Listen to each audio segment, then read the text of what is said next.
Most people say they enjoy being alone, but only for a while. After some time, silence starts to feel heavy. The phone feels too quiet, the room feels too empty, and a strange discomfort appears. Not loud, but persistent. Why does being alone feel so unsettling to humans? This fear didn't start with smartphones, social media, or modern life. It is much older than that. Thousands of years ago, being alone was dangerous. If you were separated from your group, your chances of survival dropped fast. No shared food, no protection, no warning if something was coming. Alone often meant death. So the human brain learned something very early. Connection equals safety. Isolation equals danger. That lesson stayed with us. Even today, your brain still reacts to loneliness as if something is wrong, even when you are physically safe. The fear is not logical. It is biological. From the moment we are born, we depend on others.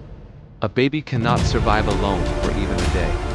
Our nervous system is built to seek voices, faces, and touch. Over time, this need doesn't disappear.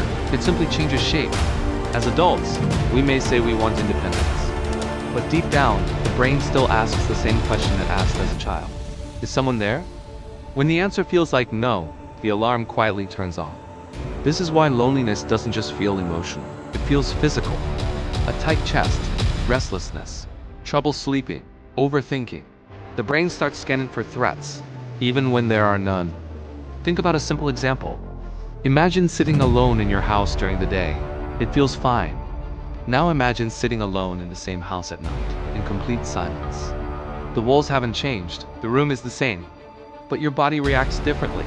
Why? Because the brain associates darkness and isolation with vulnerability. It fills the silence with imagined risks. Not because you are weak, but because your brain is trying to protect you. Another reason we fear being alone is identity. We learn who we are through other people, through conversations, reactions, relationships. When we are alone for too long, that feedback disappears. Without realizing it, we begin to feel invisible. And when we feel invisible, we start to question our value. This is why people often stay in unhealthy relationships, toxic friendships, or constant noise.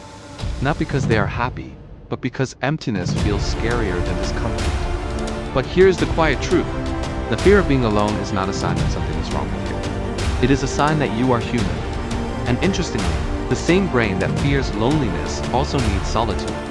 Creativity, self-awareness, and emotional healing often happen only when no one is watching.